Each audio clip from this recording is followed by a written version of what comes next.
চলো, প্রচণ্ড খিদে পাচ্ছে, তো ফেসবুকে একটা রেসিপি দেখলাম, আমার খুব পছন্দ হলো। এটার মধ্যে একটু বাদাম আগে একটু ভেজে নিয়েছি, নিয়ে এটার বাদাম, ধনেপাতা আর কাঁচা লঙ্কা একটু ক্রাশ করে নিয়েছি, দিয়ে একটু তেলের মধ্যে নেড়ে নিলাম।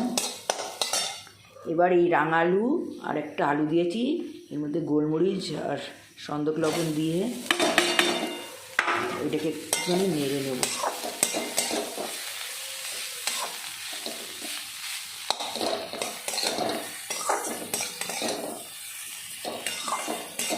শিবরাত্রির দিন ময়দা বা চালের জিনিস আমি কিছু খাই না।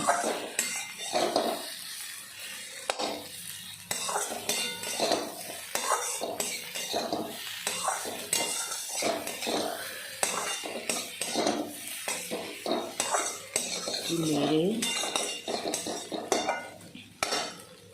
এবার একটুখানি লেবুর রস দিয়ে দিলাম।